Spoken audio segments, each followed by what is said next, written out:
Good evening, friends and family. How are we all doing today? Good. I see nothing but smiling. Everybody face a light up because saw me. What happening? No. Nice. Like a little glitches right before we come on. You sound like a DJ with effects. Oh, wait, I'm telling me that I thought we come to that. You're telling me I'm still echoing? Sounds better to me. You're echoing heavily there, man. Wow. Yeah, man. Wow. We should not be making the same mistakes 2 weeks in a row. Yeah. So we had to figure out what's going on with you. Yeah. Talk to me. Hello, and welcome. All right, let me see who doing the greeting vibes here. The greet vibes. No one has been greeting us yet. We have about 2 people looking, and let's get our ticker on the roll here. And okay, what does this? Okay.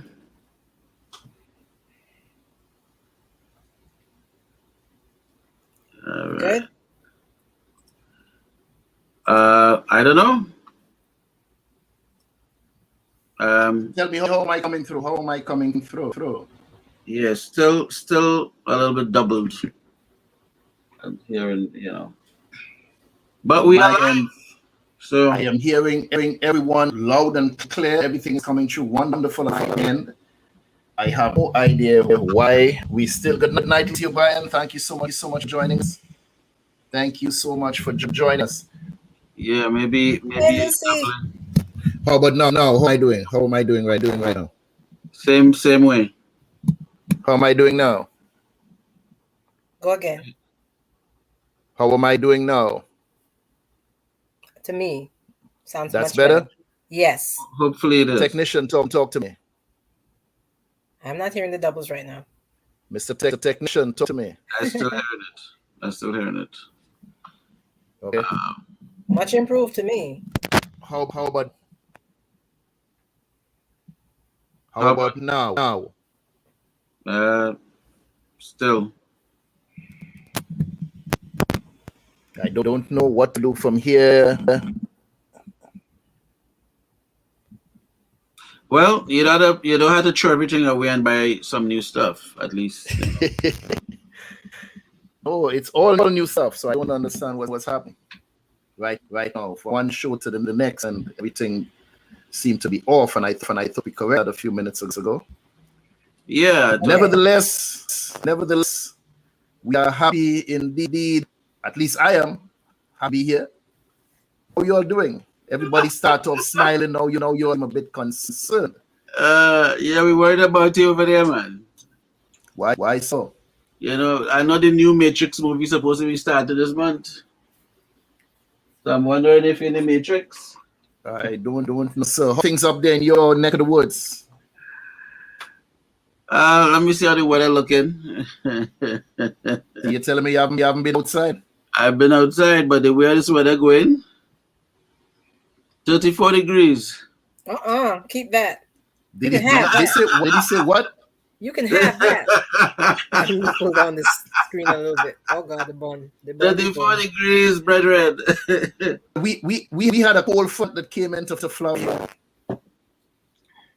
Oh yeah? Yeah, we had a serious cold front.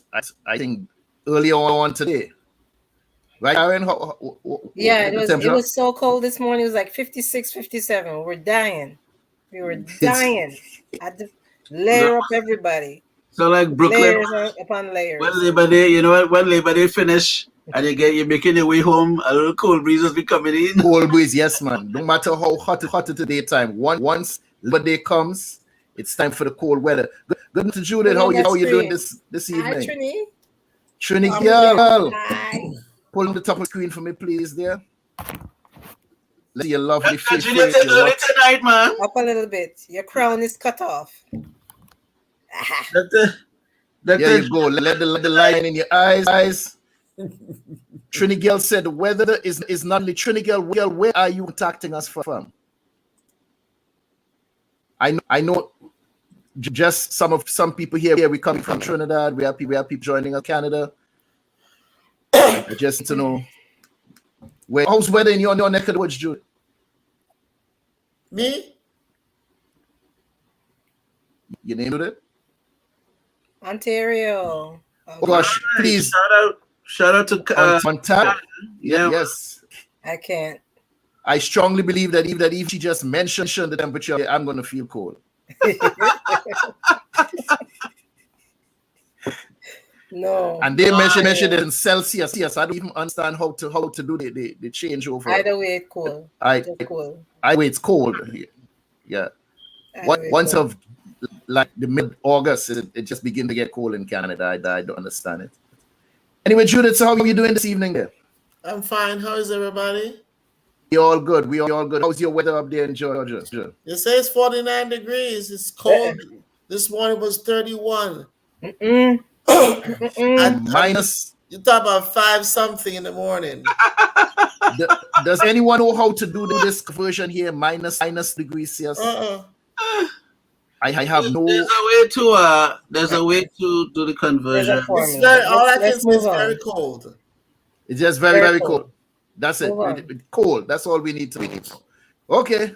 Well, you see me right now. There's a little shine on my forehead because I'm man. I look like a moonchild. The heck going I'm on? warm. So since we have Dr. Judith here on time this evening, we have to we fact that she came in on time. Where's Mark? Where's Mark? Let's get a show on it. Roll the thing. Sure. Run anything and then talk about whatever that is you was trying to start up just now.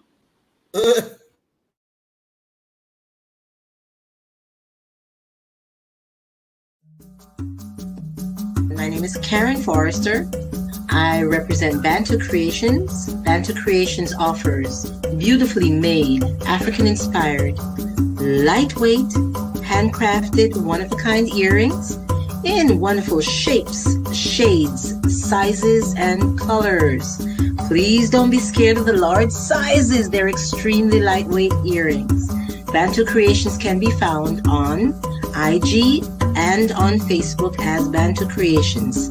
That's BantuKreations with a K.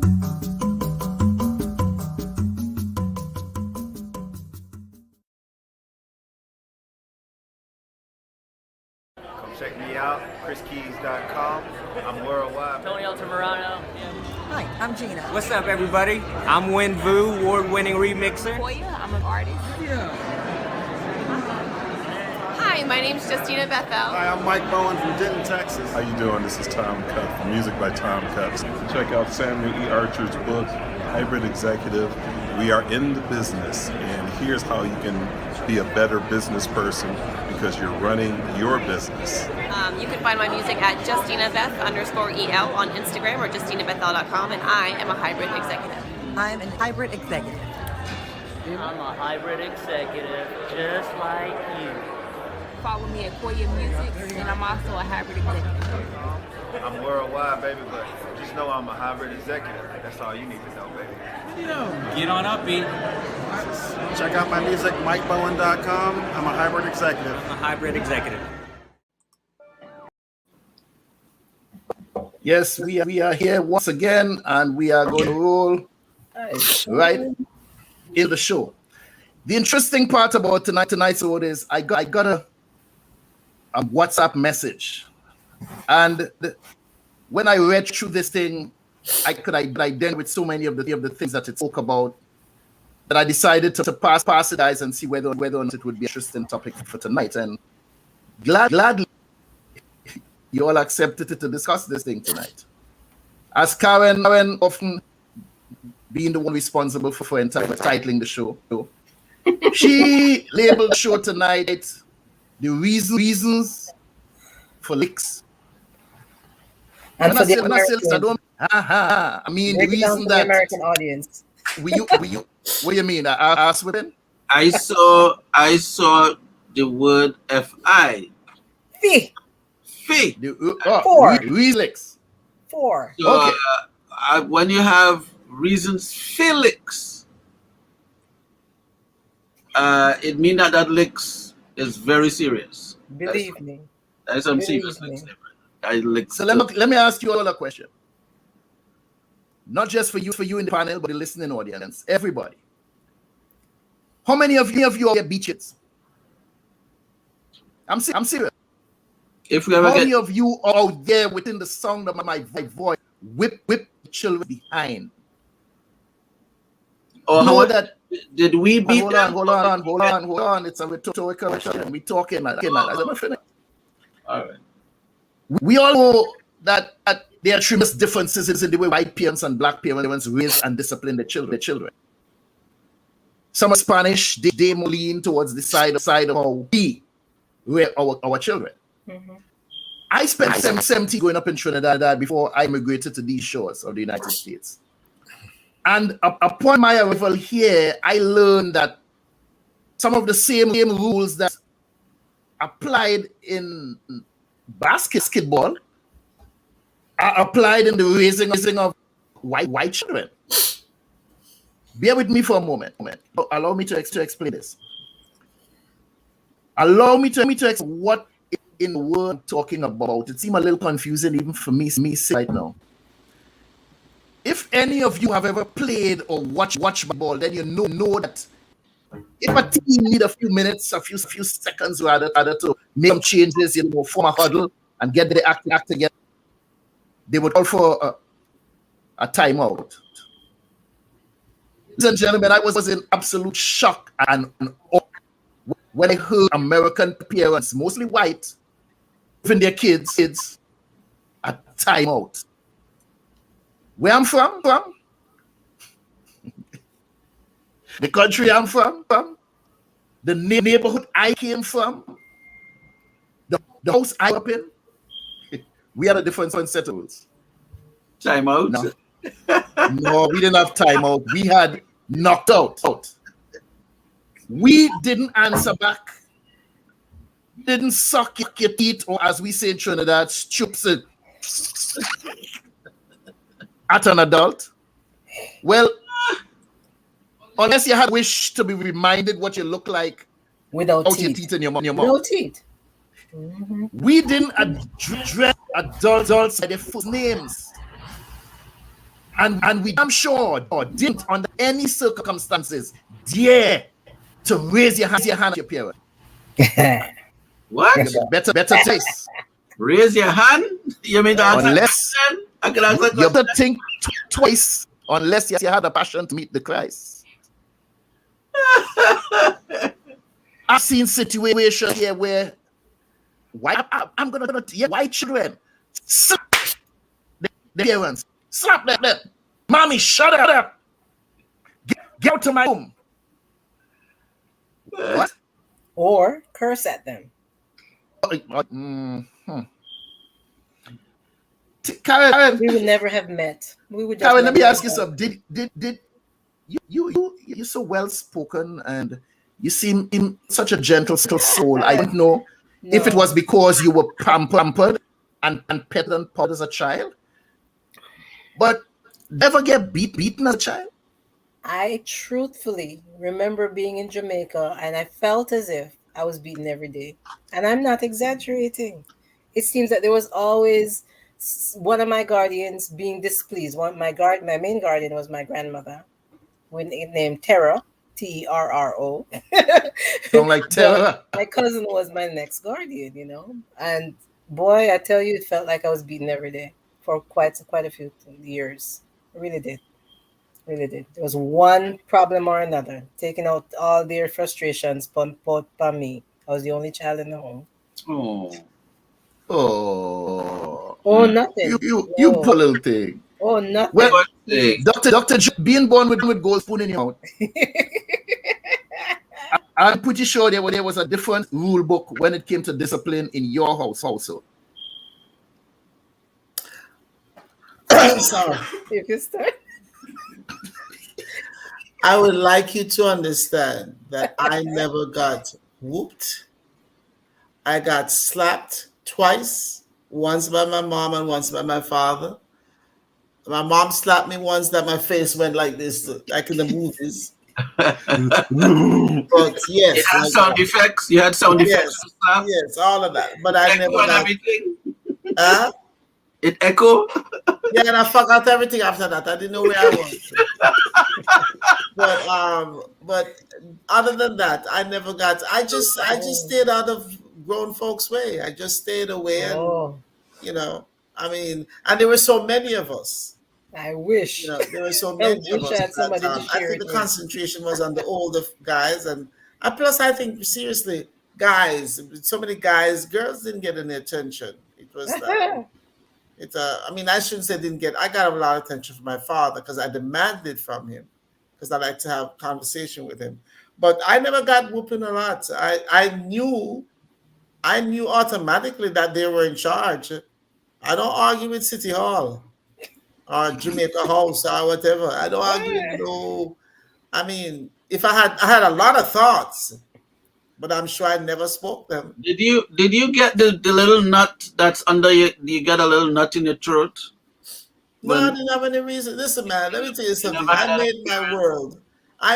What I did, because there were so many of us, I made my own world. I made my world of poetry and music, and I stayed there very much by myself. I made my own little world. So I didn't listen. I hear stories about Jeff used to get this, and Winston and Norman and all of them used to get beaten. I wasn't in that number. You're not business. So Sam, would you say that it's the lack of corporal punishment that has her the way she is, or what are you talking about? I'm trying to figure out something. Maybe she need more. Who's she? I think the doctor turned out fine, man.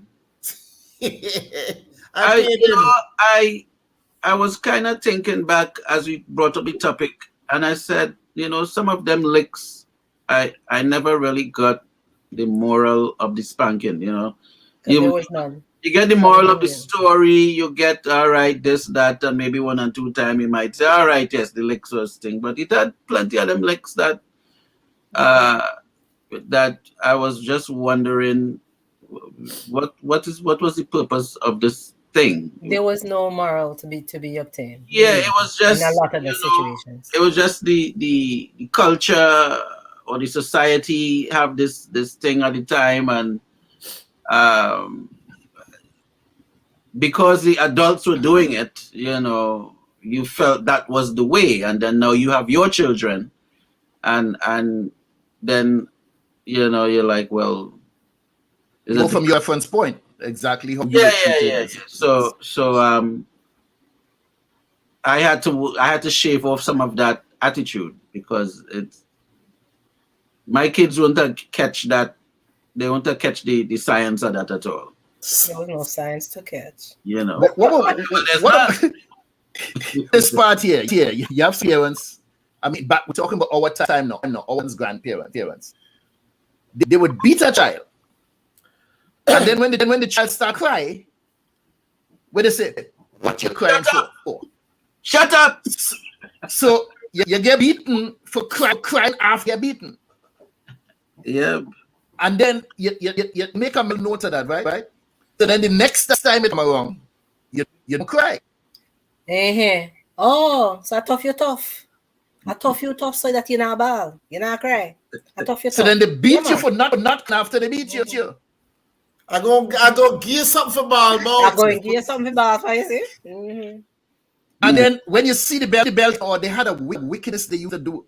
They used to send you for the belt. Yeah. Or send you outside, pick a piece of stick to whip your own behind. No. I understand my father had a belt. I would not get a belt or a stick or no. You better go get it yourself. They had a belt called George Bite Me. I never felt George. But the rest of them had experience. But he would send them for it. But sometimes it's the sight of the belt or the sight of the piece of stick. You start to cry. And then they ask you, what you crying for?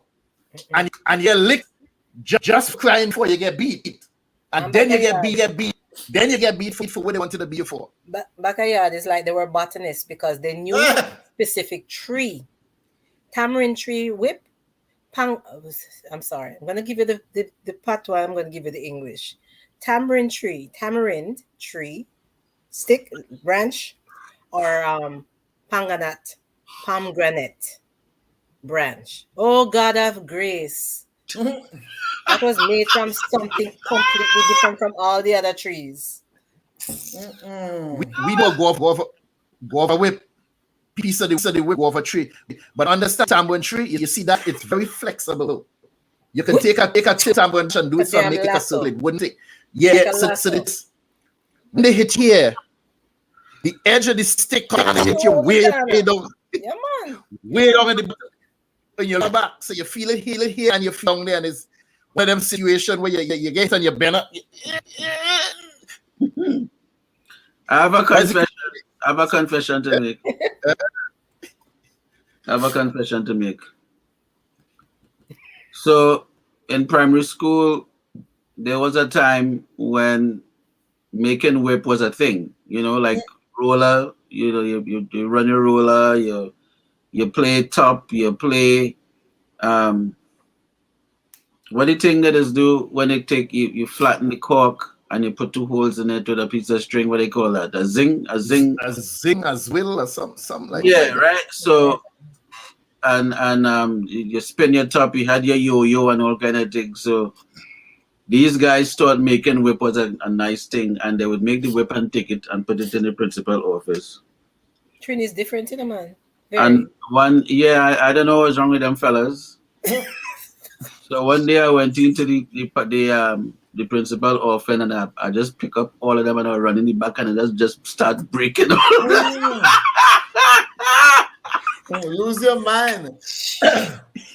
I break all of them up and throw them in the drain. And when that happened now, apparently a teacher was going and hit somebody, some links. He come in, he said, wait, where the whip and them going? It's ridiculous. Planning for punishment. No, man. I say, yeah, like you gotta figure it out. I say, you gotta figure it out today. All the whip gone, all. And mash up. All right, anybody who was in primary school with me and whips was missing, I was the culprit. Primary school, I know the one day I fell asleep in the class and the teacher wake me up and then take the cane. Hold out your hand. So you say, well, hold my hand. I mean, I was asleep. So what are you gonna do? So you get licks for sleeping? Yeah. I never got the teacher didn't realize he was boring. But you see what I'm saying? The teacher is boring, but he beating you. Listen, they don't sleep anywhere. It don't matter to me. They sleep anywhere. Yeah, that's an important thing that Sam brought up. Teachers, some of them go into the profession and they don't really know how to. They use the same approach to teach 20 kids in a class, and not with the understanding that some children learn differently from others. Correct. Some are more visual. Some you have to interact them. You have to challenge you use some approach, and you have some children that just bored out of their mind. Some of them don't belong in that grade. Right. Some are supposed to be back. Some of them supposed to be way ahead. But you have all these bunched up in the same time. You use the same approach to teach them. I remember younger student. One thing the teacher used to do, he used to say, okay, get up, hands up, out, thing. That's the intercirculation. Once the teacher walk in the class, she make everybody up and do these stretches and what, so that you sit down, you feel alert, and you can get into what she's saying. That was for circulation. blood. Blood. I didn't know. We did it, but we thought was because people only get licks through that too. So it was for circulation. Yeah, that's to let the blood pump everything through your veins and you're feeling alive before the teacher begins to teach. Which I think it's a very good thing to do, and teach them, and they sit in the talk an hour and don't think that somehow the children minds are going to wander and go off in some different direction, and then you blame the child for failing and never looking at the teacher in terms of their teaching practices, that some of them just don't know how to teach. And we as the students, we suffered we suffer at the end of that bell, the end of the for not grasping what the teacher was trying to impart. How about this another thing, you know, in this home, I stick in the home here. You feed a child. You give a child something and you say, here, eat that. Now, as we didn't have many choices in terms of what to eat.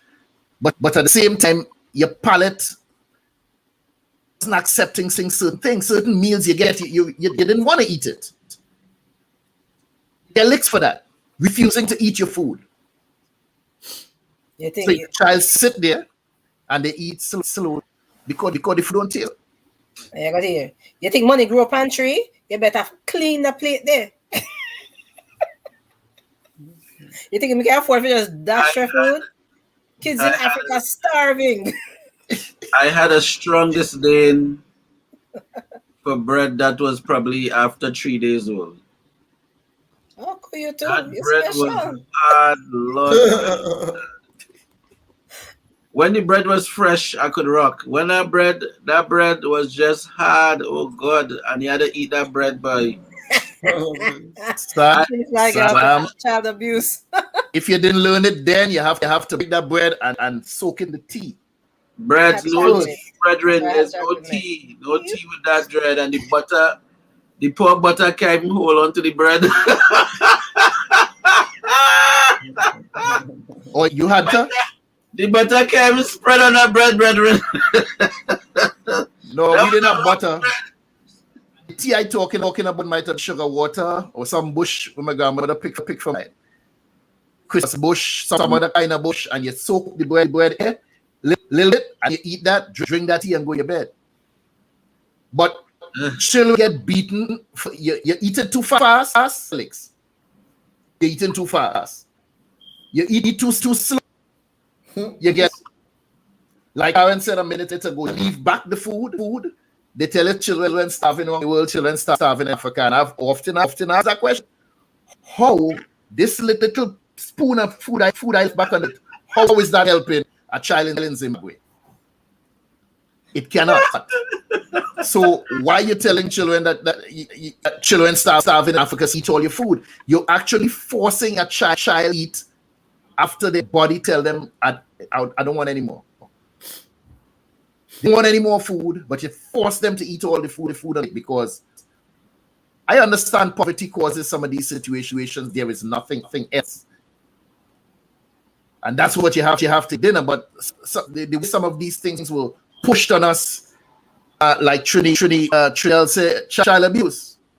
It's true. My mom used to stand over me when I got to this country. I was very, very skinny, but skinny healthy. I've always eaten fruits and all of that. And she used to stand over me and basically like in a threatening thing, and I would get the belt or whatever if I didn't eat certain things. There is one food product that you just mentioned, certain repulsions. Like to this day, if I smell, there were two things, but one in particular, if I smell the bird's eye frozen Hawaiian style vegetables, up chop in a second. Wow. Yeah, man. That's specific. You might need to book a few sessions. You might have to book a few sessions with Judith to help you overcome that trauma there, man. No.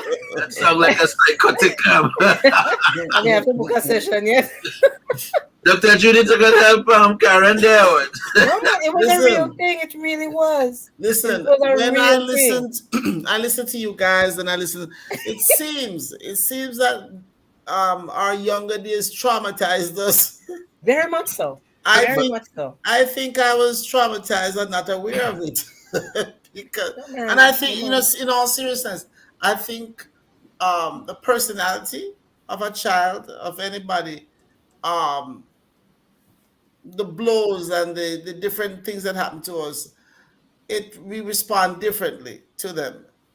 And I grew up with a very romantic view of life. I read poetry constantly. I'd actually read it out loud. I listened to music. My sister sent a record player to Jamaica. It was Pink. and I play every Johnny Mathis record until I knew every word that he was singing. I created a world for myself that maybe that there were negative things happening. So I think what happens to some people is that we suffuse ourselves into certain things. And it's not that the stuff is not happening. It's just that because when I hear my sister, like Betty, God bless her soul, Betty used to be so traumatized by my parents' relationship. And I thought it was funny because I saw them doing the things that they were doing, and I'd be like, but she was wrong. And he was no, I never told them that. What I'm saying is that every child processes things differently in whatever they're going through. The licks I didn't get, the talking we all got. You know, there were certain rules of living that we had to live by, and how you must treat people and how you must behave. But I just think maybe the trauma was around me, and I just didn't let it in. That's because you had numbers. You had insulation. Oh yeah. The focus was not on no me. Insulation. Me bam did their door all the time for them. Yeah, the focus was on me. So the other thing too was that you couldn't tell, because sometimes the parent or the adult, if it's a teacher or whatever, there'll be a time they'll be everything cool, and they want to talk to you, as students, and you was wondering, wait, we cool now? You know what I mean? Because you all is like manners right through. So it's like you had to kind of check yourself. Wait, we could free up a little bit here. We could talk back and think too. Yeah, we could converse. Oh, okay. Because even the teacher would be like, well, I want to hear what you all have to say. And we stand up there like, we are not the same. Right? Your teacher, I'm your child. Because there's so much licks. Like, licks was just such a major portion of whatever it is. It's like when they want they want to change gears and talk and teach and say, yes, we used to do this long time and we used to do that long time. You stand up there stiff like, maybe we could talk now. I get what you're saying. It's they almost make you feel like you're on the same level as they are for a few minutes. Right. And then just as you think, them say, you pass your nest, you pass your place. I never give you no permission to talk to me that way. But no. I never tell you could talk to me that way. You're confused. You get another bomb. Yeah, after a while, you're like, let me just I'll just be quiet right here. Because that's it. And they'll box you for being too quiet. So when you get quiet for now, what is, you have a problem? Listen, it was madness. Time was madness, boy. I was some mess with the food. How serious were your parents about this, Judith? You scrape the plates when you eat, and you eat every time they hear the sound of the spoon, scrape the plate. I never scraped the plate. I go to bed without food because I didn't like what was being served. So I got to bed without food. So I never scraped no plate. I was never fond of food. I still am not. So I didn't eat often. Sometimes I wouldn't eat because I didn't want it. And there's nothing wrong with food. I didn't like vegetables. I didn't like this. I didn't like that. I didn't like peas because I feel it go pop in your mouth. So what happened is I wouldn't get, no, that's where I got attention, because I would not eat. I just didn't not eat ice cream, I'd eat cake, but I was not, regular food I was not interested in. But they told you, and I hated tomato. So if you don't eat what's before you, you ain't getting nothing to eat. But I was quite okay going to bed without, because I was going to eat it. So, but I never scrape a plate. Well, I was on the heavy orders, every manners, however you want to say it. When I got here and my mom started taking me, she loved to go to local restaurants, especially Chinese restaurants. And I knew, say, one little squeak, oh gosh, I'd get that look, you see? And if I was elsewhere, believe me, I'd get that look. I heard about people where if they scrape the plate, they would get in trouble. I I never had that issue. That was her attempt to teach, but the one you could get box for is eating with your mouth open. That one there, you just see, if you get box and you just see somebody food, you might just see food pelt across. Or you get box of talking with food in your mouth. Right? Oh yes, that was my next point. You know, up to now, I cannot while I'm eating. You ask me something like, I have to finish. I have to swallow that food because I feel like I'm gonna bite my tongue if I'm chewing and try to talk at the same time because I never start going up. That was a no in my household. So you know, you sit there, you eat. Even some people say, well, let's discuss it over the dinner. What? No, we can discuss before dinner. We can discuss it after the dinner. But you see, while dinner going on, there will be no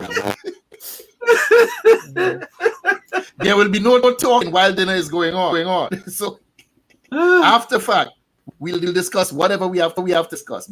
I don't play with my food. I don't allow people to play around me with my food. When I'm eating, I'm very protective of what. No, you're too close. You can knock that food out of my hand. You will see a different of me. I don't play around my food, and I think that too comes from my childhood. When you get this much and there's nothing left in the pot, that's your portion. You spill that, you have nothing else to get. So I always guard a portion of food, and even now I don't even allow my children move. Wow. And you know, I eat out of a bowl. I don't very, very seldom sit table to eat. So I have my bowl in my hand, and you come around play, and that no, we're gonna fight. You're too crazy. Wow. You gonna fight. You need to calm down there, brethren. Right. Down. Calm down. That is my portion. Who do not play around that. The child must be looking at like, who is this madman we have in this house? Used to me by now, man. They used to me now. They're good to you. They're used to it. Okay. even if they come and serve me the food, when you're done, okay, move, go. You playing a little close. My food. I don't. And another thing I don't do, eat and drink at the same time. You don't eat and drink. Eat and then drink juice and eat food. No. You don't wash it down, man, right? I wash it when I'm done. I don't know where that went from, but when I'm done eating, then I wash it down. If I drink and eat, I won't eat. I'll do more drinking than eating. Wow. Exactly. No. In terms of food, some of the things, and I've spoken this before. Some of the things I grew up on, I didn't like. I considered poor people for food. Why? It was picked from right outside in the yard. You see all the neighbors going to the supermarket, and they come back with their groceries. They had high-low. They come back with their high-low bag, and they're coming from the supermarket. When we coming home with food, in some kind of cooker bag, something, because we going in the market, and you never could see food from the outside. We pick. My grandmother go outside and dig up something from the ground, pick some from a tree, and come back and cook. And I used to view that as poverty. As what? Because we didn't poverty. Oh wow. We didn't have the money. We didn't have money to make groceries. I didn't share that view at all. The people in the neighborhood. I didn't share that view at all. In the hood, they had groceries. They went to the supermarket. We didn't go to the supermarket. I'm absolutely amazed by that, because you've expressed that before, Curtis, where I appreciated everything that came from the land.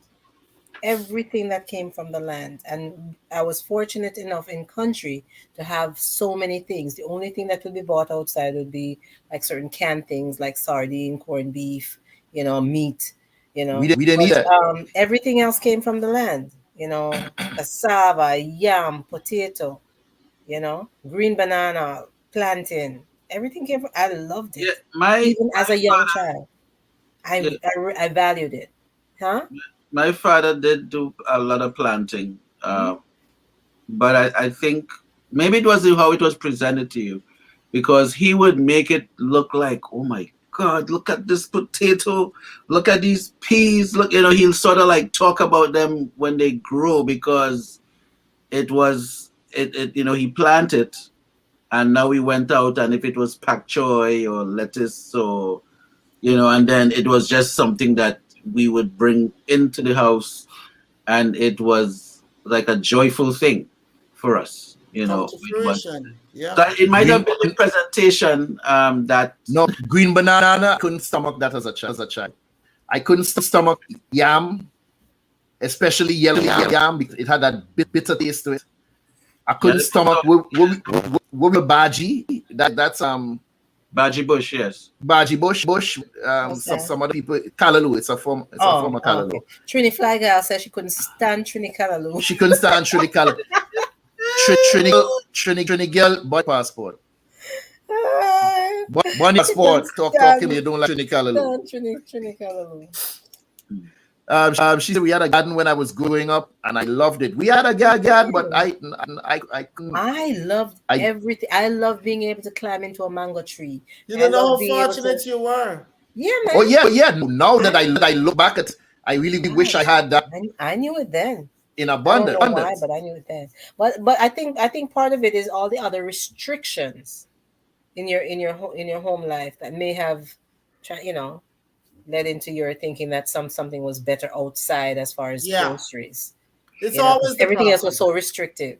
It's always the problem. Thinking that what I said, the grass is greener on the other side is always when in fact we are fortunate to even see something grow. Fresh fruit. That's what it sounds like Sam's father felt. That he planted something and it came to fruition, and it was something you could use for your family and good stuff. But guys, I'm gonna bid you good night. I'm trying, but I'm extremely tired. And I love the topic. I would love to go back and forth with y'all some more, but I'm not gonna. I have a question for you, Judith. One question before you leave, because you can't tell me you're such a good girl. Because this is an issue too that I wasn't good. I knew how to stay out of trouble. Hold on. Because I'm dealing with a similar situation right now where a son is concerned. Getting into fights school or on the street. When you win or you lose, you'll get you behind and beat when you reach home. Once they find out that you want to fight. Did you ever get into fights in school, Judith? Physical? Listen to me. Listen to me. You have to understand something. No, you don't have to understand, but it will be good for you to understand. Even as a child, I had a very basic attitude about life. I do not fool with things that don't bother me. I don't bother people that don't bother me. I don't get into arguments with people. Listen, if I hit you, I promise you I'm going to run after I hit you. So why hit you? I probably fall down after I run. But I was always processing things. And fight for what? I think, seriously, no joke. I really, I think that human beings are sick in the head. Most of the things that people fight for makes none. Just like good night, Dr. Judith. Most of the things that people fight about makes absolutely no sense to me. I think children are mean-spirited.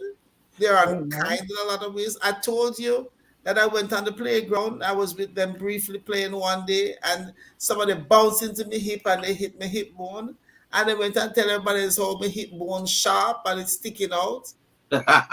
I'm not going the next day to say, maybe they'll like me. I kept my behind away from them because I thought it was mean of them to go tell.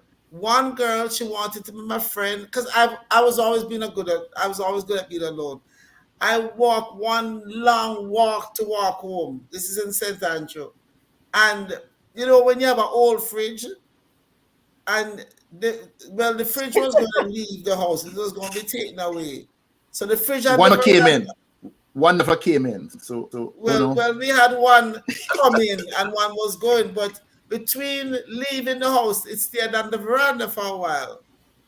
And so while it's out there, water gathered in there and everything, what do you think? What else do you think gets gathered in there?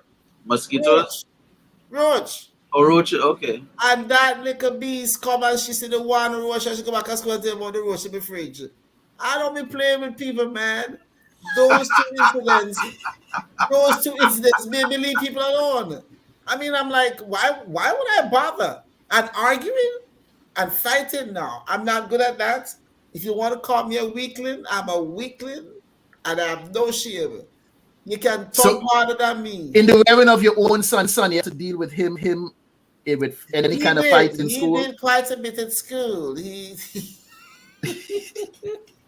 would call me and say, he's like, he did it again. I said, Jesus, have mercy. I'm tired of this. So how did you deal with that? Punish him for fighting? Or you know what? I think I did more talking to Karin than punishing. I'm not good at punishing because see, when you punish people, you have to watch God over them. I got that kind of temperament. I mean, if you tell a child to stay in the corner, you gotta watch that they don't leave the corner. I got that time to be wasting. So I think what I did more, I don't remember flogging him, but I did talk to him seriously about not. And then he told me, he said, "Mom, his eye used to get cast. It stopped happening as he got older. And apparently they were teasing him about his eye, and he had a bad temper. And one day I had to go to school, and little boy, light skin. He said that blood on him face. I said, Jesus have mercy now. Don't lock up Karin. Karin was about 4 or 5. And he felt quite proud that he punched him. So I had to talk to him now about not doing those things and whatever. But I'm not a timeout kind of person. And I don't neither man. Timeout. We didn't get timeout. No, I didn't do that. No.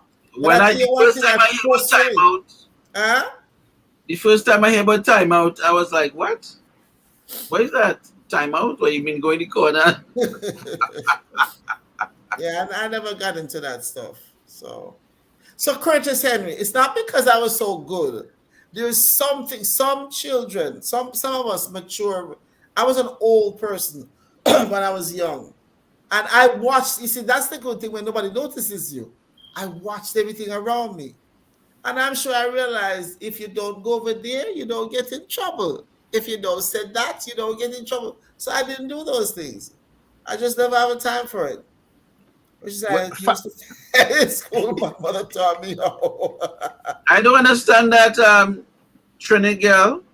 She said her mother taught her to fight. Her mother taught her how. She wasn't the victim.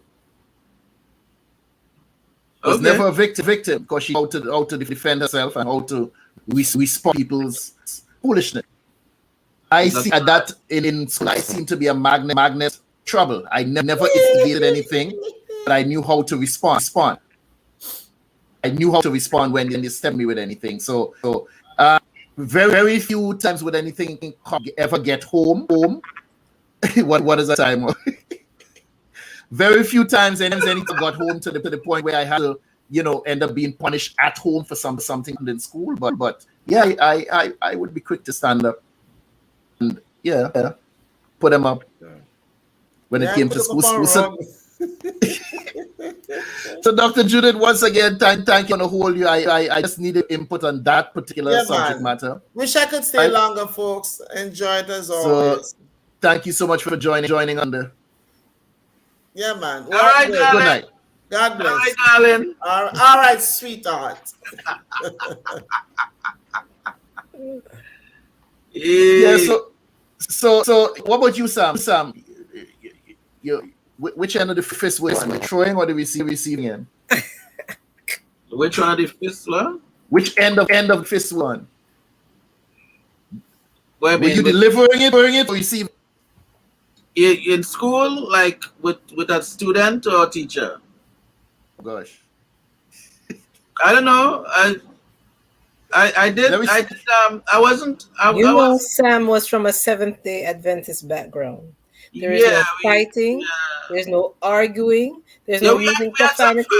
We had some fights. Really? So that's why I'm just asking. Yeah, we had some fights. Were you punished at home? That's what I'm trying to figure out. Was I punished after the fight? Yeah. That never really came up.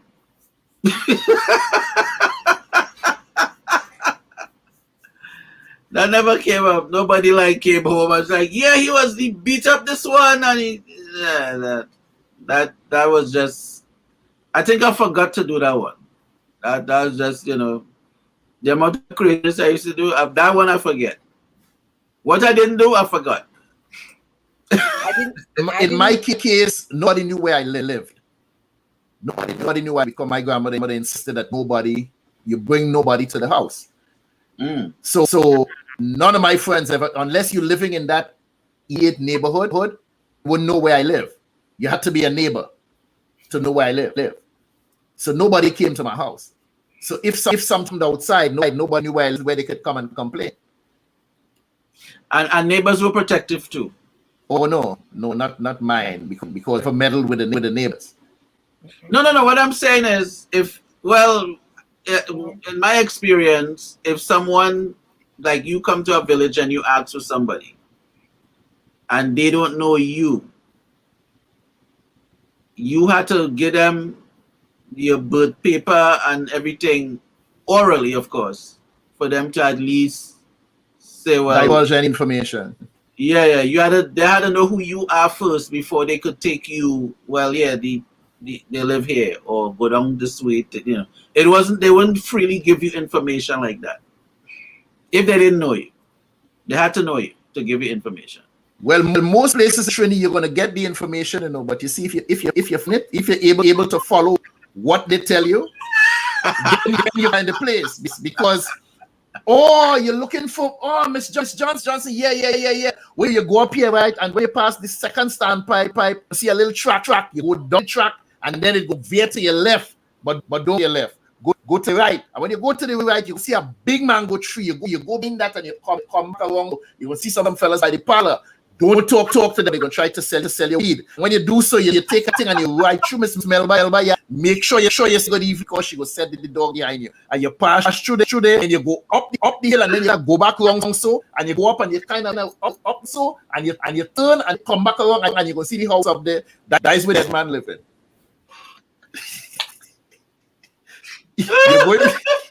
You try to find a wake, and they go tell you go so, and then they say that is where the dead man living.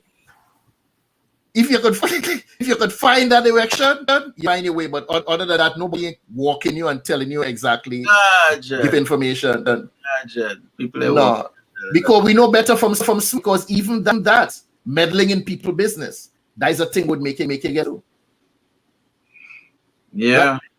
Meddling body business. Yes, you have to learn as a child to know a child's place. And one of the things that we counted also is when a child even standing up or mingling, or when it have elders house, adults, if I'm standing up talking and you child walking in between there, what do you think happened to you?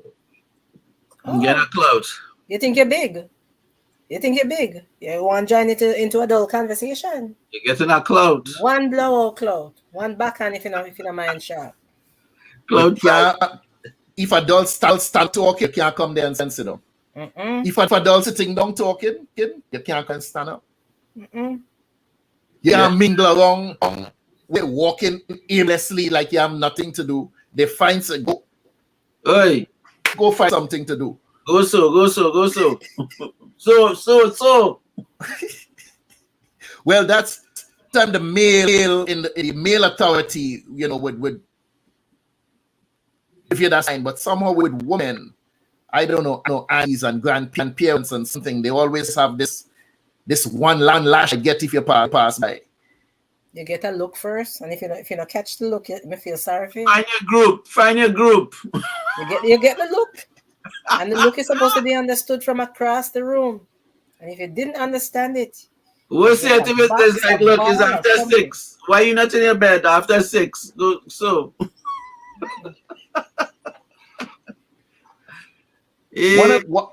One of the things I really enjoy right now, and Karin, you might have heard me speak about this, is listening to my children laugh, listening to them play, hearing them having fun.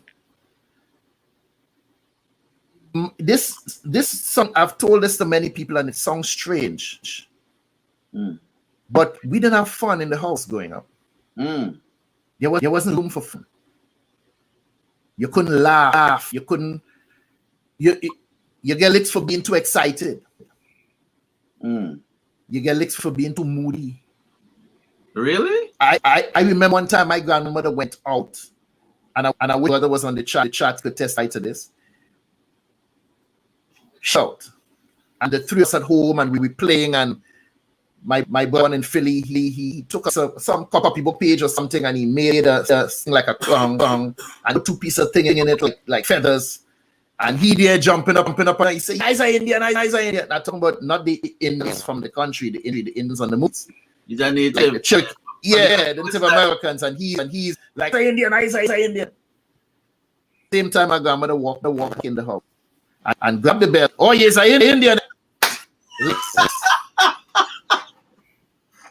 I never forget that. I never forget. We were playing as children supposed to. We were having fun, excited that we had this free time to play. Hey, he came back in and because we were playing.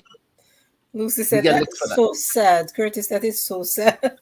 So at least you enjoy hearing them having fun, though. Oh yeah, because I didn't get to enjoy that freedom of expression. To laugh, to be a child. Weren't allowed to talk to the neighbors. I had houses behind me, one to the right of me, one adjacent, one a little embankment up here, and then there was an empty piece of land we called the cocoa, because I had a lot of cocoa trees at one time. And there was a house in the back there with some like 3-4 boys our age, some a little older, and people on the other side that used to pass down right there. And we weren't allowed to speak to any of those children of our age. We couldn't. We couldn't go out in that empty piece of land and play.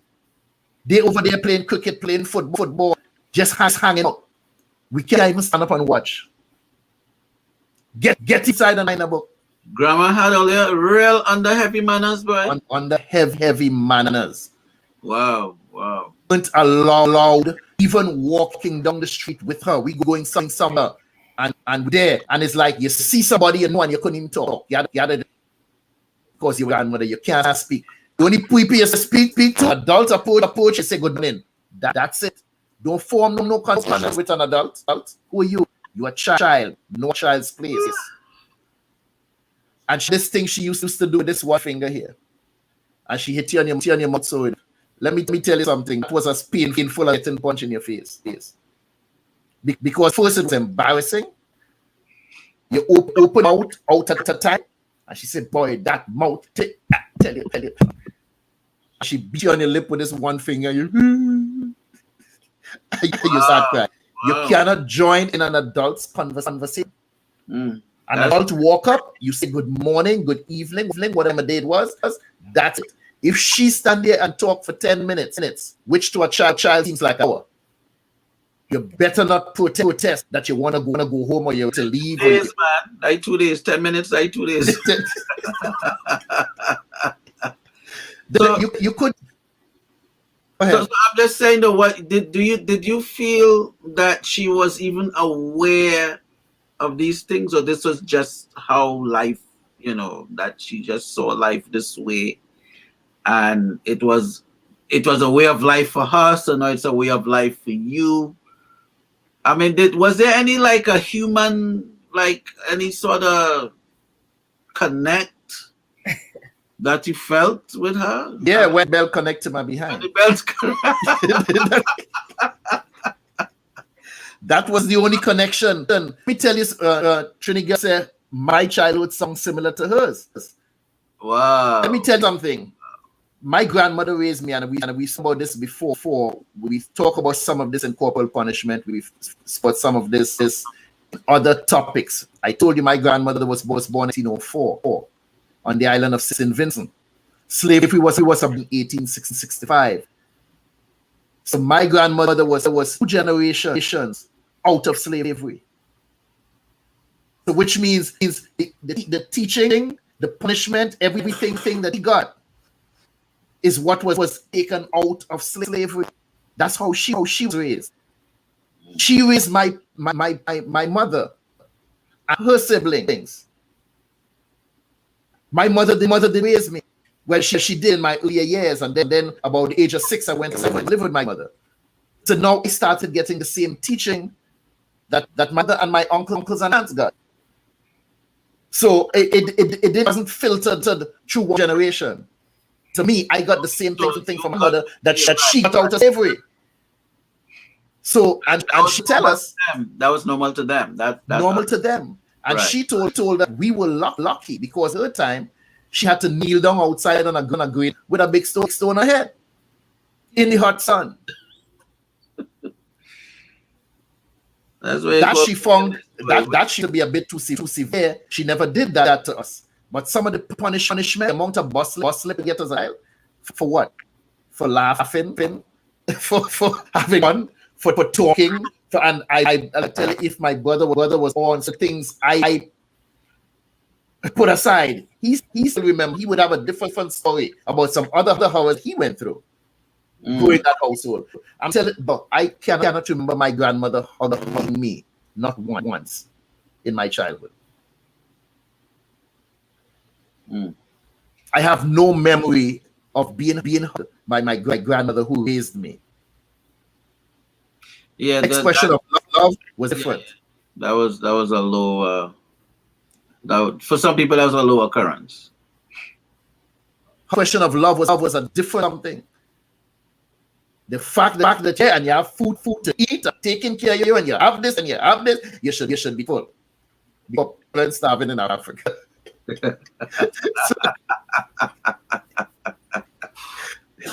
That's how it does make sense to you.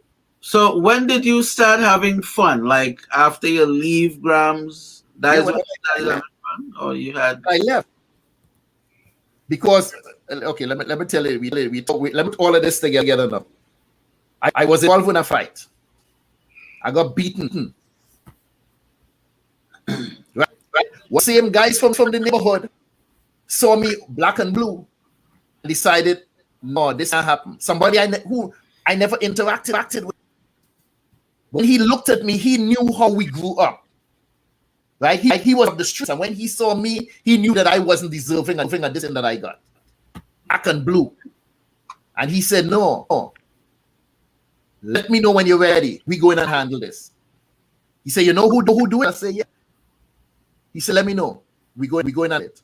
And we went and we handled it. Right? One of the guys now, who was an older gentleman, he came home now to mother's house, found where I live, and he came now and complained to her. You don't want to discipline me in front of this man and not listening to what I was saying, but want to beat me in front of a stranger who came and complained without hearing my side of the story. I never had a voice. So from there, I decided I'm out. And I left right there on the spot. And that's when I moved out. Wow. Yeah, moved out, homeless. Yes. As a child, I refuse to take any more punishment for things that I'm guilty of. That was my childhood. And once I was like I believe I was 14, 15 at that point in time. And once I said no more punishment, things I'm not guilty of. I moved out from home. There's a lot of stuff there, man. A lot of stuff here. You know that. Karin, you all right? Yeah, that's a lot of stuff there. Did you ever encounter stuff like coming back home before the street lamon? Yeah. It was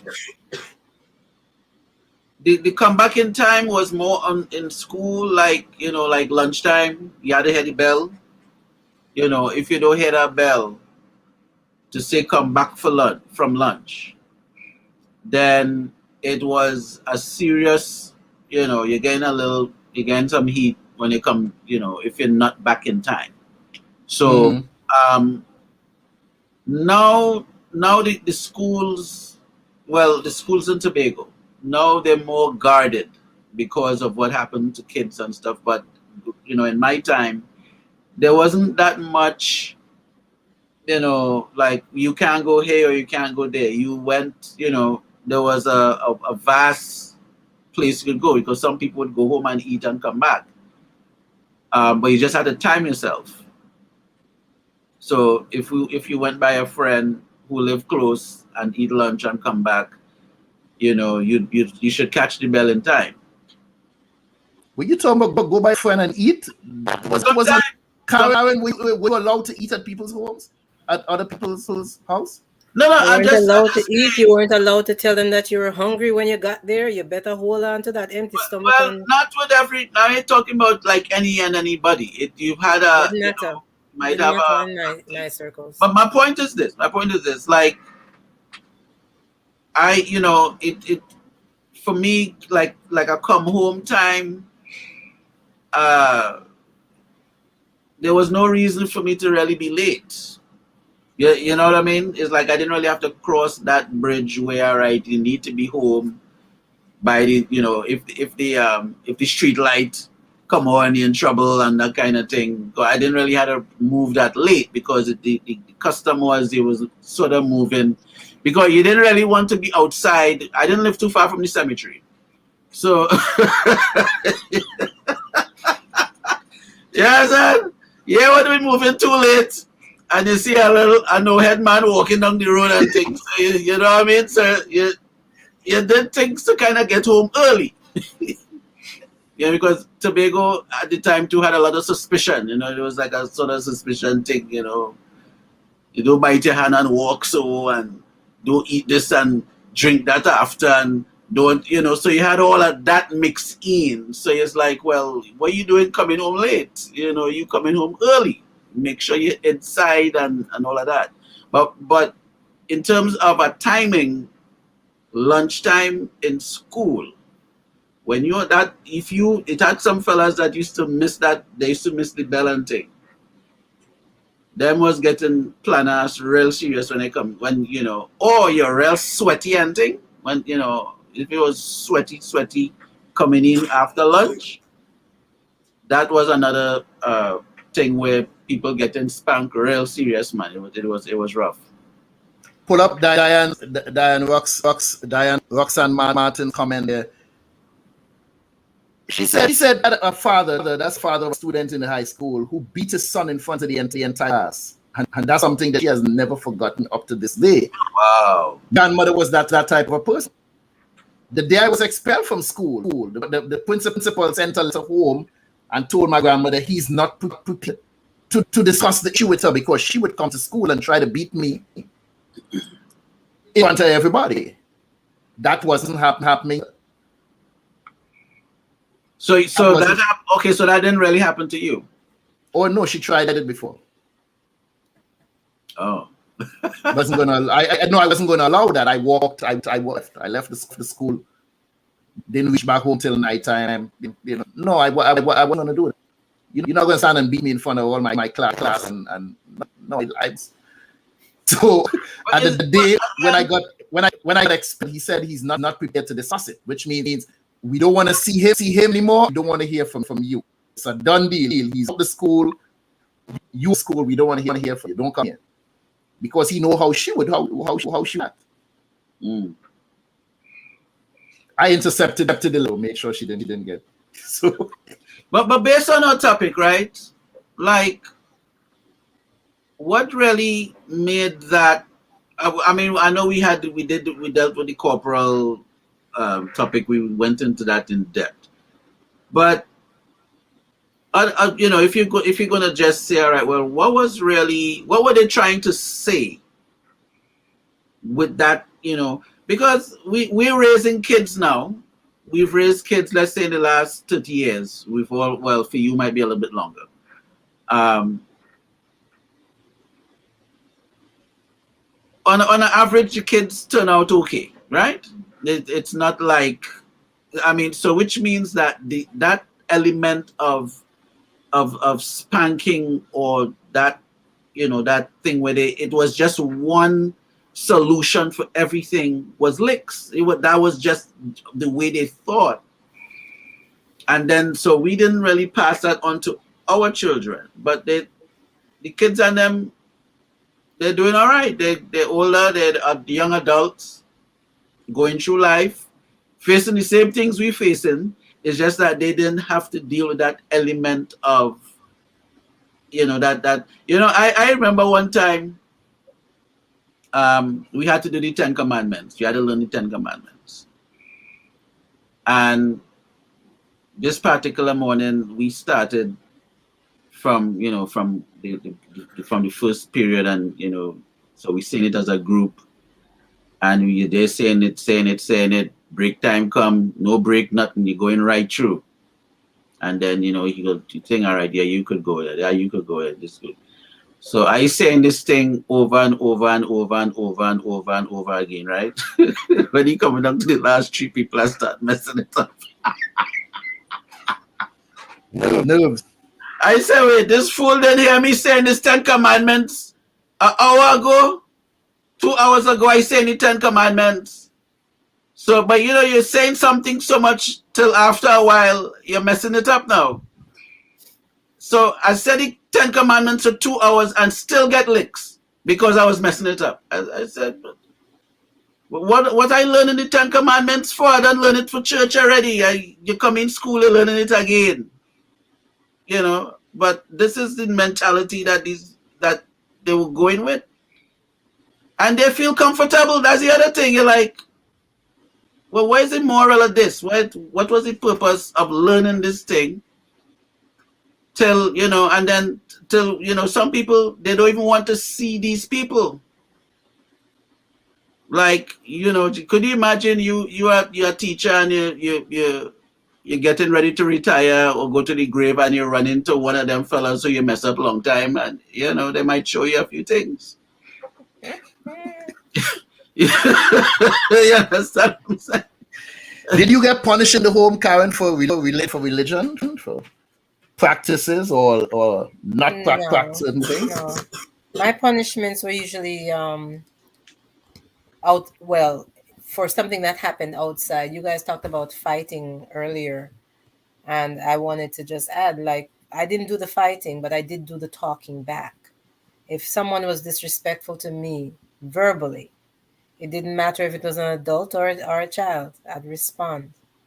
And then I'd go home and get the beating. And nobody would ask any questions. They didn't. Jamaicans of my mother's age and my grandmother's age, they didn't ask questions of children. They didn't allow you to explain, even if you were to have an opinion. You have no opinion. Even if you're in the right, they didn't even. And if the child was brave enough to try to give an explanation, they didn't have the patience to listen. They would listen to the adult outside giving his or her version of what occurred. You know, sometimes it was something inappropriate said to me, and I'm not going to go home and complain about it because I know what's the point. I just answer back. Mm-hmm. And then later on, that person was coming up the walk. But some parents, or should I say the age group between my parents and me, there was another age group in there that would have another batch of kids coming up that would probably be a little younger than me. Mm-hmm. Those parents used to at least allow the child to talk. Or they might come and say, hey, Mr. So-and-so, Sister so-and-so, or Miss so-and-so, whatever, bring a complaint. And so, you know, if the person came to the house, they'll all be there discussing it. Is this true? So they will ask the child that. My generation didn't really get that privilege. Mm-hmm. They didn't get that memo at all. I'm sure the other batch, from the older groups, they didn't get that. But at one point, I did see some of those parents would actually ask the child what really happened. Mm-hmm. And really talk to them. And then even if they believe the child, they'll even put the elder in their place and say, well, I believe my child. In front of the child? Yeah. Oh no. Jamaica would never they correct an adult in front of the because, child. well, I gotta tell you what's going on, because a couple generations after that, it had parents that used to start going in the school and argue with teachers. That was I had never seen that before. But you had eventually where you had parents coming into the school and say, "Oh, yeah, all right, let me discuss it and see what's going on." So, but I'm just saying that was part of the result, because maybe that parent was under that sort of corporal thing, and then the parents say, "You know what? When I have children, we're gonna come same down thing to them, yeah, and we're going to come down and discuss it." So then you had that new set of that generation of parents that would come into the school and sometimes want to mash up the teacher because that parent had to deal with a teacher that they probably couldn't do anything about. But you see what has happened? Parents, that's what that is. So but the after effects, though, I think we have sort of erosion going on in society today. Because I don't agree with what they were doing, right? You can clearly tell I have objections to that because they overdid other things. But now we have gone to another extreme. The core punishment is taken out of the schools. In countries, they now get out of the homes and they put that power in the hands of a child now where they can make a phone call. And a lot of children are very manipulative with that power in their hands. On understanding that I could pick up the phone and you and try it. Hit me. Right. What's your take on this? Well, that's the disadvantage. It went from one extreme to the next when it should have just been a balance. We still should have kept where an adult could look out for you. So now you get to the point where nobody looking out for you. Somebody child out a line, they're like, "Hey, I ain't touching that." And you keep it moving.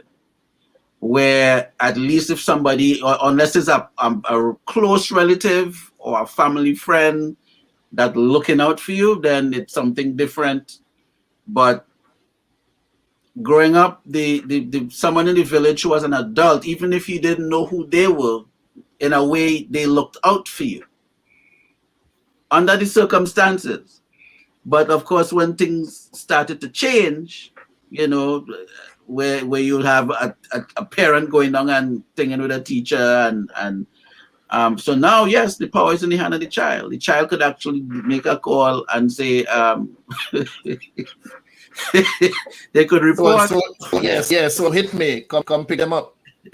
Yeah, and you stand from what I'm seeing. The law is on the side of that child. And now, as an adult, now hold the thing. Let me comment on that. The adult now to defend themselves for disciplining their own child.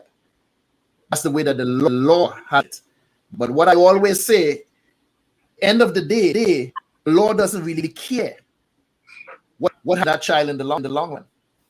They're gonna come and take you, the parent, and take out of the home, take the child out of the home because no, you are using. Oh, the child had a mark of skin. You are unfit parent for that. Not looking at all the other men and one things that you're doing. For that stuff that you're supposed to do, you deserve a medal. You're doing your job as a parent. You're doing it well. And process of that discipline, that child gets a mark on the skin, goes to school, and all of a sudden you find yourself standing in front of a judge, having to defend yourself as to whether or not you fit to raise this child that you've already raised 15. So that's what I know.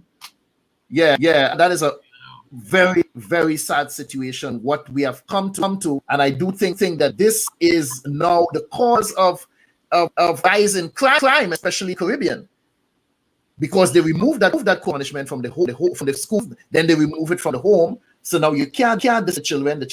Well, after a certain age, I can raise myself. And the house, they in the home disrespecting the parents, saying whatever it want to say because now dare not hit them, you dare not discipline them because now you go to jail. And like I said, there's an erosion society. And look at the statistics in terms of crime, who's in the crime. Look at the ages of the criminals. Back when we were growing up, criminals were adults. Now the criminals are children. Especially in Trinidad, the teenagers, And I'm talking the young teenagers, the 18, the young ones, 14, 15. Some of those that a quarter report I've read, walking with guns, shooting, dying, gun violence. And I think it all ties in, has a lot to do with removing that discipline, removing that power from parent to discipline your child, taking that power out of their hands, and now the child, they can do whatever it is they so desire. And we see what's happening in society today. Is a result of something, is a result of overdoing. I just wanted to comment on where Lucy said her mouth was hot like Karin. I thought, put up on the screen.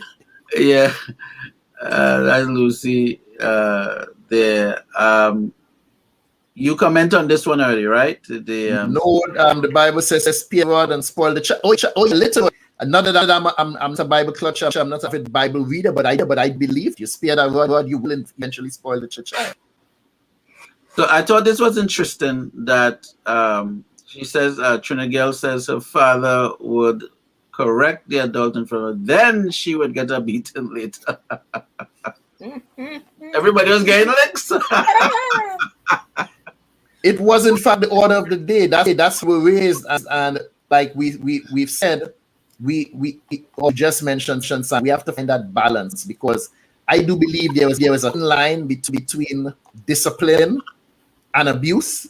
Because if you're beating that child because you're angry, as opposed to teaching a lesson and saying, this is what you did wrong, this is what you should have done as a result of you behaving or doing this way. This is why you're gonna get punished, and this is how you're gonna get punished.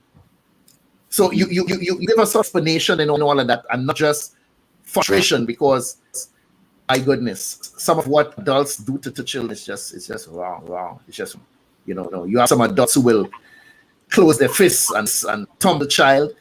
I don't know if you remember this. There was a YouTube a couple of years ago where a woman somewhere in the Caribbean, she took a cutlass and planassed the child, and I mean, she was with this thing, and you could tell she did it before, probably to chill to some big man. She was a professional. She was sharp. You ever one Karin?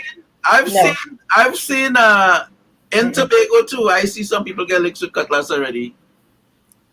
This woman was wielding a cutlass and hitting the child, and not one cut. Just plop, plop. I mean, no matter where the child moved, she picked it up. And we say planass, that's with the side of the cutlass. And this thing of somebody was recording it. Some people say, why didn't they pin? Really? That person would have get one too. or might have got sharp side of the cutlass. But she did this, and they Thing it video went viral, and eventually the authorities stepped in and was arrested for whatever. I don't know the outcome of the situation, but I actually saw it too. There was one where this guy planassed this young man, and next thing the young man went away and come back with a gun and handled business. And there was a camera. You couldn't hear the voice, but you could see. Apparently, he was doing something. He was doing like he was a brethren doing. He was either building a part of his house, and he was doing something with bricks. There were blocks outside, and then he planassed this little young man with the cutlass. And like 5 minutes later, homeboy come back down with a bike and a gun. And you say, all right, let me see the cutlass block this. It's Karin, something you've spoke. So I put down this point here. I want you to talk on this one here. These you talk, and it happens most people. I don't see it happening with older folks. You talk it some parent in the 20s and the 30s, right? Sam, how long you been kid? Since 88. Walking. Oh no! You see, you're in double. That's why I hear it properly. I thought it sounded like you said how long I've been here, but go ahead. How long in walking? How long I'm walking? When you say walking, like walking, biped too. Yeah, I did some walking. How long? In a good 50 years. right? You've been walking, right? It's so You long have some. I can't put a year on it. All right. I have some adults, we talking in teens and the 30s. They have a little child, a little toddler, speaking about somebody that's about 3, 4, 5 years old, and they're walking down the street with child. And because the child cannot keep up with them, the way they hug and push the little child because the child can't keep up. Or the child stump fall and they snatch him up by the coat or something. Get up! Come on! Karin, is it just me? This thing make me feel to beat some of these parents? It's not just you. Believe that. I've seen it so many times, and it angers me every time because the poor little baby has like maybe a maybe 12-inch, if that much. Do they even have 12-inch? They're trying. Right? And here's the adult with, you know what I mean? And they're dragging and they're getting angry. Pick up the little baby. If you're rushing, pick up the baby and go. Don't be dragging him and can't keep up. It cannot keep up with you. I've seen women do it. I've seen men do it. Poor little child just learning to take those steps and walk on different surfaces in different shoes. They can't do it, man. But the parent might also have some sort of post-traumatic thing going on, you know. I don't know about all of that. You know, I mean, this issue is in everyone. It's cyclic. You know, everyone who has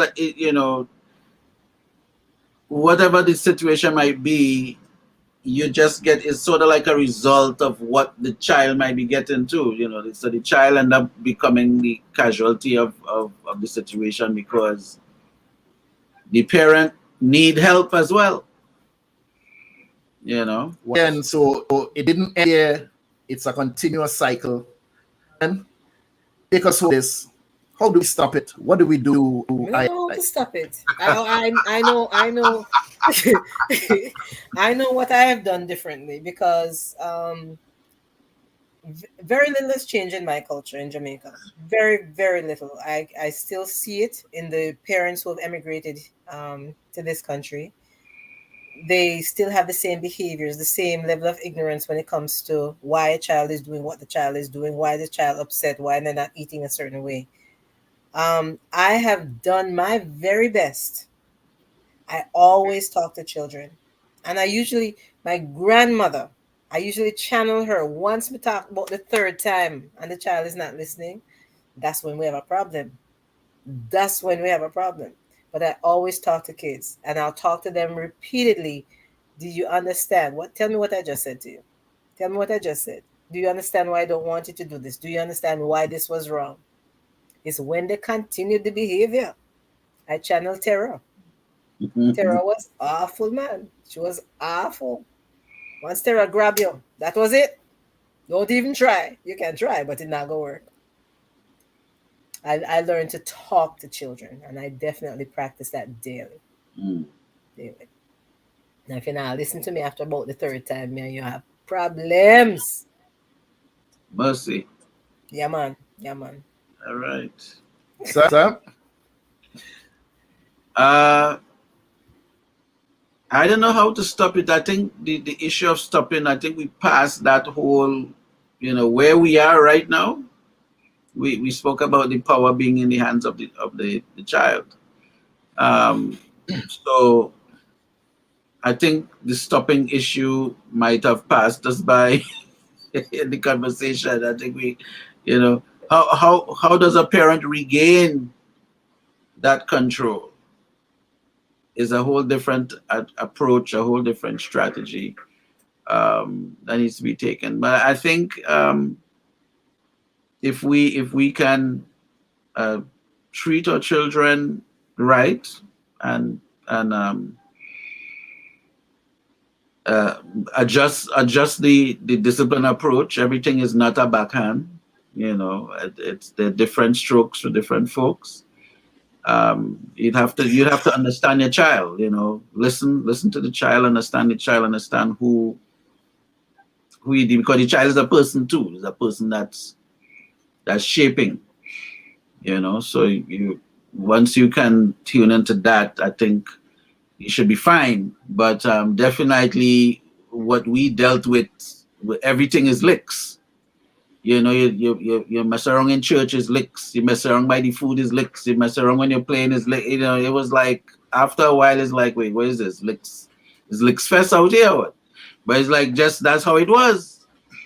You know, and it just leaves it's sort of like a dark ages to me when I think about it, because just as Trinigel said, you know, I learned not one thing from all that beating. All I got, you know, I could relate to this, because then you're asking yourself, well, what was all of this for? You know, what was all of that? What was the point of all of that?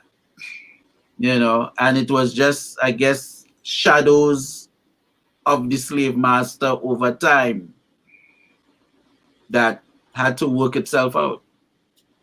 You know, so each generation had to follow. And then your girl Lucy say here one time she got a beating in her life. that must have been some bad licks, boy. You know, so understand the child. Take the time to understand, you know, the child and who it is you're raising. And I think that would be a place to start. You know, and go from there. So that's my 2 points. An interesting point you said, kids are the people too.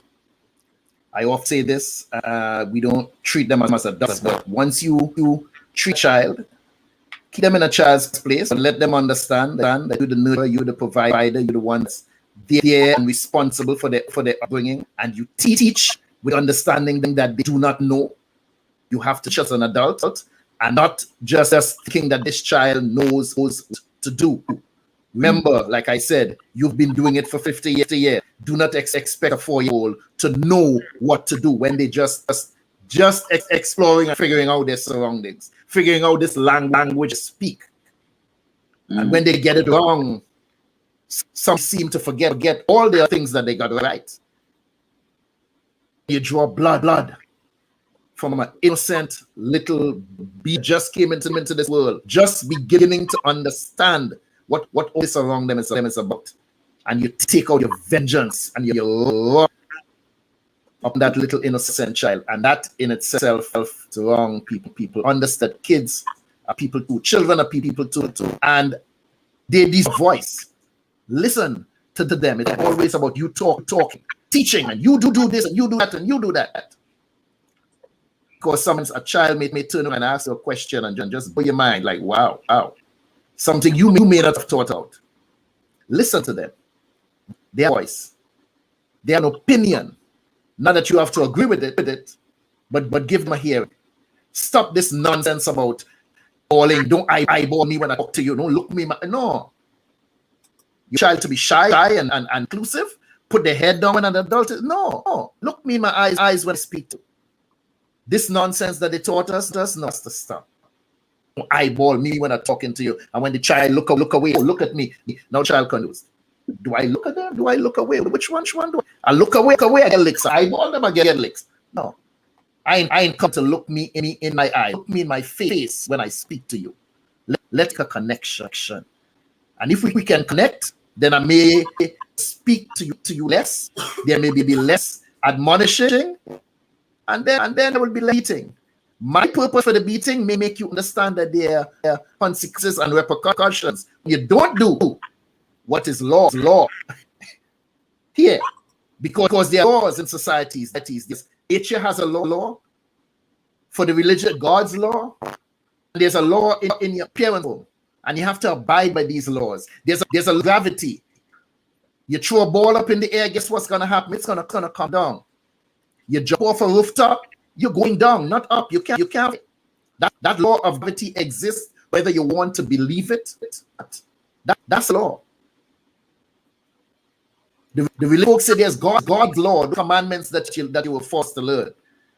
You got beaten to learn. Those are laws, and you abide by those. And within my home, there are laws, and no force is going to tell me not to have laws. And roots in my institution, And if you stray from that, there are consequences and repercussion that you will pay as a child for disobeying those laws. Because if you don't obey my laws, you will disobey society's laws, and consequences and repercussions out there also. So, and there's a place waiting for you as a child. It's called prison.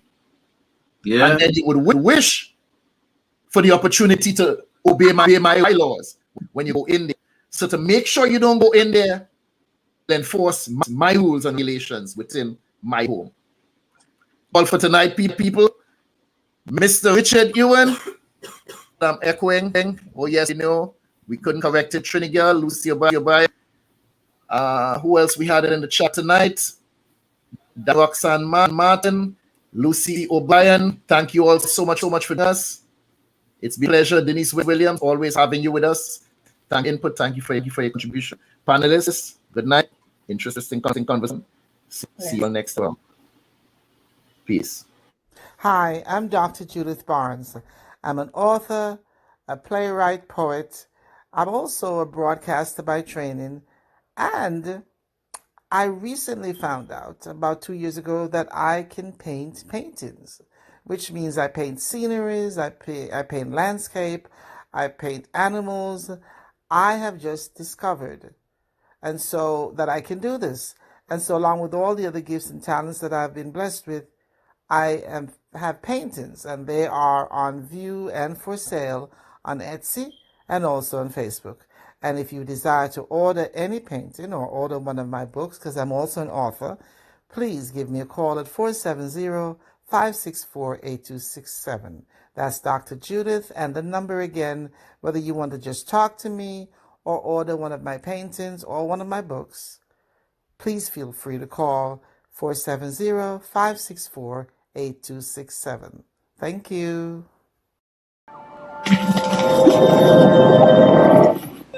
Hello there and welcome. My name is Curtis Henry.